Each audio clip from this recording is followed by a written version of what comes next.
Well, our next speaker here, he holds quite an interesting range of jobs that he's taken on during his career. He was the founding creative director for Beats by Dr. Dre. He was the executive creative director for Victoria's Secret, and he's now the VP executive creative director for American Eagle and Ari. And he has always been about creating brands, and that's one of the things that he's going to be sharing with you today.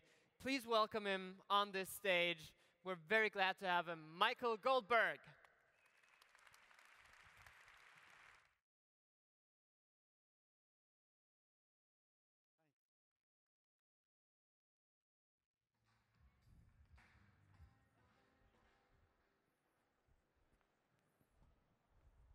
Hi.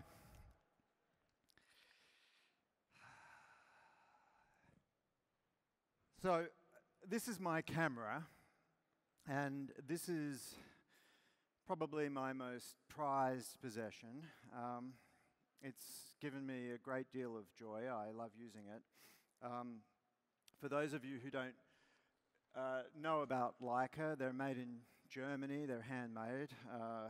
It's fully manual, and it's modeled on pretty much the original 35mm camera, and it works with a thing called a rangefinder system. So the way that you focus is you look through this prism of glass, which is the rangefinder, and as you turn the focus dial on the lens, there are these two rectangles that come into alignment, and that's how you know that your image is sharp and in focus. And this camera in its various iterations has been used by many of the great photographers of the 20th century: Henri Cartier-Bresson, Robert Frank, William Eggleston. And I think one of the reasons that this camera gives me so much joy is that when I take a picture with my iPhone, I feel like this, which is to say I don't really feel anything at all. I just feel normal. But when I take a picture with my Leica, I feel like William Eggleston. So you have two identical activities, taking a picture, and one of them provides no real emotion, and one of them makes me feel like a genius. And this might seem superficial. I can understand that. You might think, well, this guy's paid way too much for a camera that is technologically, way behind the competition. I could have bought a much cheaper camera that does a lot more. I could just use my iPhone, and on the purely physical level, I'd have to agree with you. But because the Leica stands, in my mind, stands for certain values like simplicity and honesty and a certain straightforwardness, great design, and most importantly for me, this long heritage of creative excellence. It puts me in a certain mindset when I use it. So, like everyone, I take thousands of photos on my phone, and I look at some of them, and it's all very disposable. But when I use this camera, I think about what I'm doing, I compose my shots carefully, I consider my intention, and then I review the photos and I try and improve. In short, this camera makes me a better photographer. So material objects could be said to play a psychological role in our lives when they're framed by certain values. What's for sale in a branded object, I would argue, is not actually the camera or a car or underwear or a pair of jeans. What we really want to purchase is something far more elusive, and I would suggest more important. We're looking for a particular vision of life. We're looking for certain qualities of character, and these are the larger meanings that are conveyed by the brand. I think you could summarize this by saying that the value of our things and our experiences don't depend on what they actually are, but on how we perceive them. And this is something that religion, I think, has known for millennia. All religions have invested an enormous amount of time and effort in producing objects, buildings, scrolls, icons, statues. And the reason that religions do this is that they're trying to produce objects that stand for particular values and that encourage us to feel and act in certain ways, in ways that align with the values of the religion. And I would suggest that this is the core purpose of branding, not only in religion, but also in the contemporary world of commerce. So if you're involved in business, you're a marketer or a manufacturer, it might appear that people need physical things. They need a car to get around in, they need a phone to make calls on, and so on. But we all have psychological needs that are no less important than those physical needs. Perhaps even more important. For instance, we might want to belong. We might want to have a sense of purpose in our life. We might want social status and be respected by others. We might want to have a feeling of sexual confidence. We might want to feel safe and secure. And branding is really about framing objects with values to help provide us or guide us towards these deeper psychological needs. And for this to happen, people have to know what you stand for. They have to understand what are your core values. What does your brand represent? You have to tell them that. And you have to tell them in a very clear and focused way, because we live in such a noisy, complex world that people have very little time or interest to remember much about you at all. Several years ago, I was approached by a startup called Beats by Dre, and they asked me to be their creative director. And Beats was founded by Jimmy Iovine and Dr. Dre, and they had both been very successful in the music business. But when they learnt that Steve Jobs intended to sell iPods and allow consumers to buy individual songs for 99 cents each, they realized that the music business as they knew it was effectively over, because as people in the business, they understood that the way the music business works is that you buy a record or a CD for 30 bucks. There are a couple of good songs on there. The rest is mainly filler. But if you want to get those songs you like, you pay for the whole album, and that's where the margin is. And they realized that once people could just buy the songs they liked, the record business was basically over. So they decided, we really have to get out of the music business. And ironically, they decided to go into the headphone business. Now, remember, headphones are a commodity. In fact, at that time, and even still today, Steve Jobs and Apple was giving earbuds away for free. You know, when you buy then an iPod and now today an iPhone, you get the earbuds for free with the device. But when people think about Beats, they don't think about a headphone company. In fact, they feel something very different from that. So what did we do in our branding? What did we talk about in our marketing? What we didn't talk about was the product.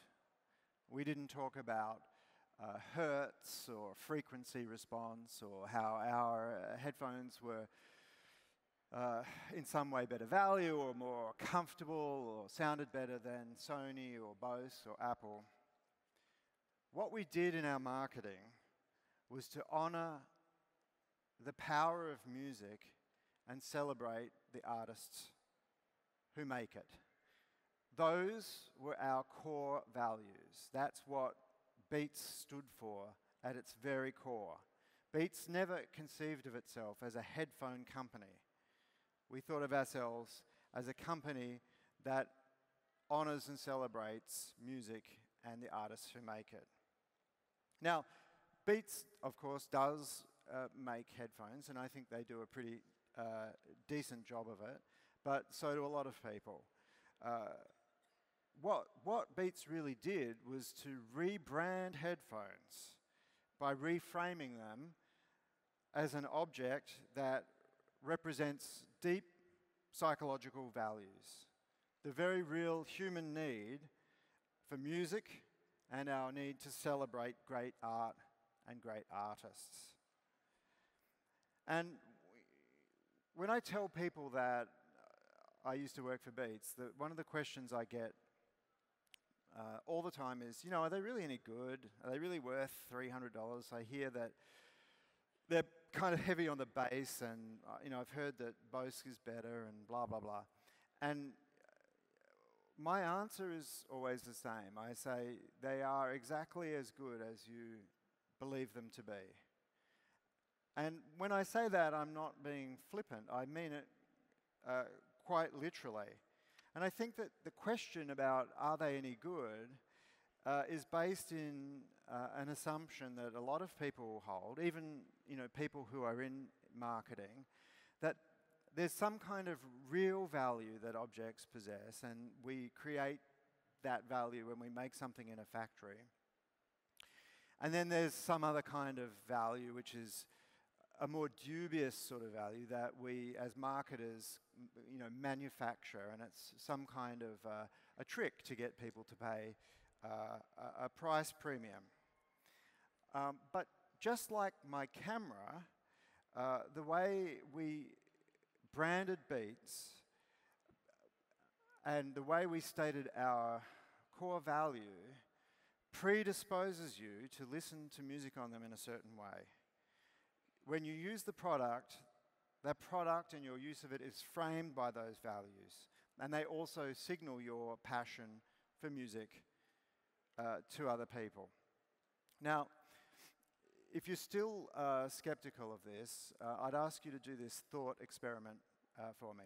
I want you to imagine that you're making a cup of tea and you've poured accidentally some of the boiling water on your hand. You've scalded your hand, it's terribly burnt, and I've given you this white, soothing analgesic cream for you to rub on the burn and soothe the pain. So what color is the cream? Is it, in your imagination, is it white? Good. Now imagine the cream is red.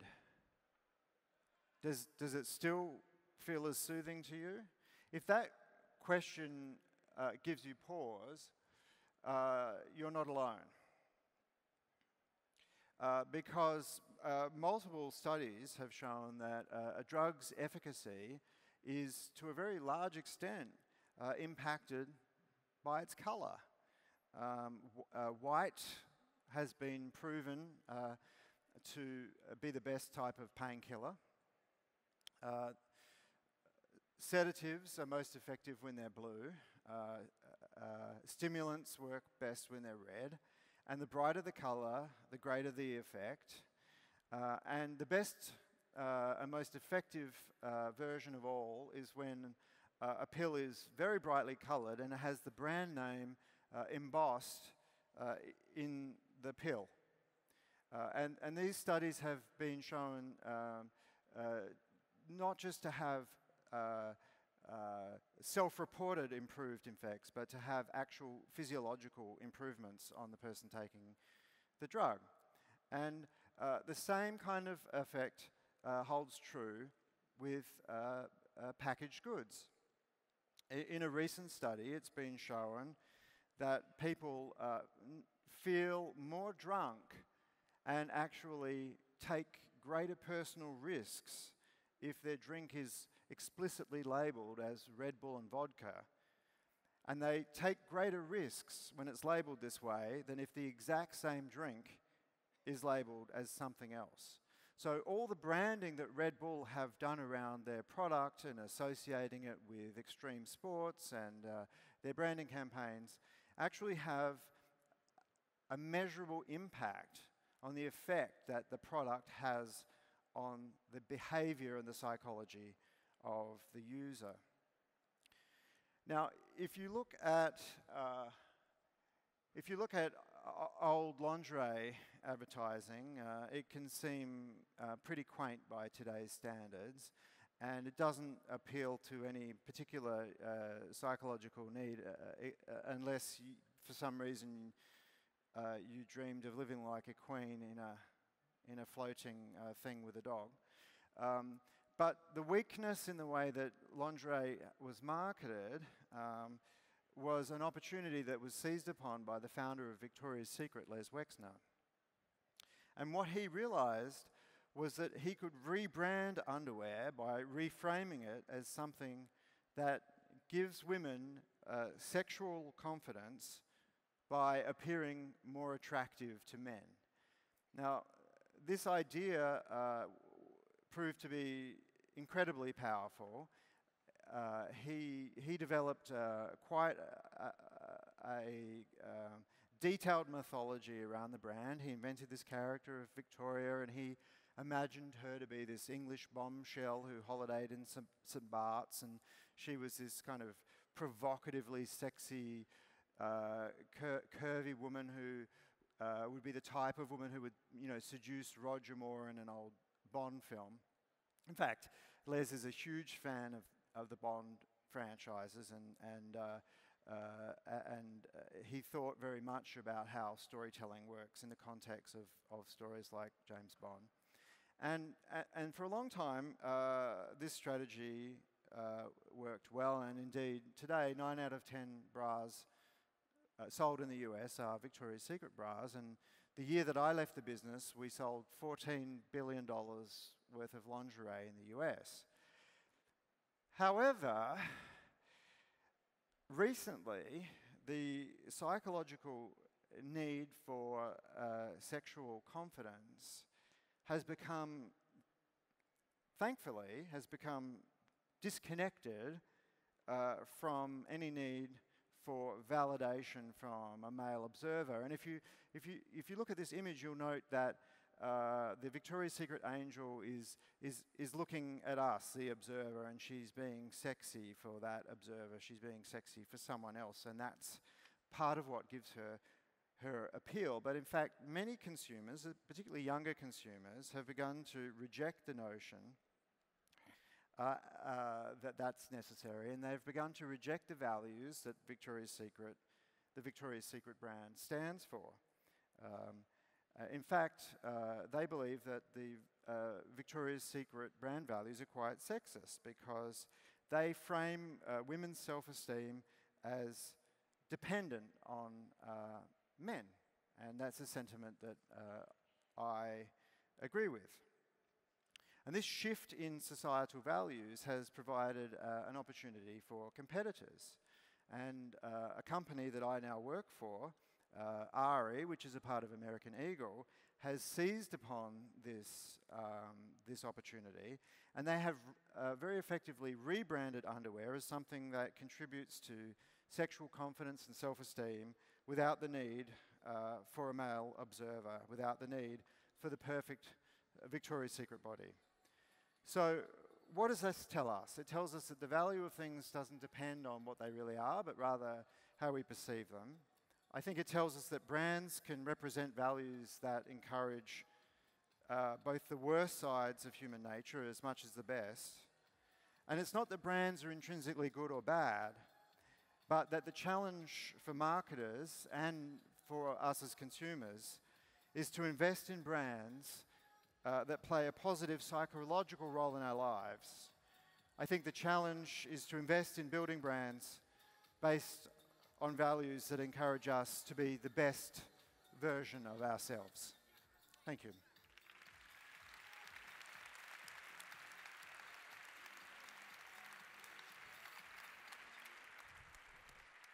Thank you, Michael. We have time for a couple of Q&A questions, if there are any that have arisen during your talk.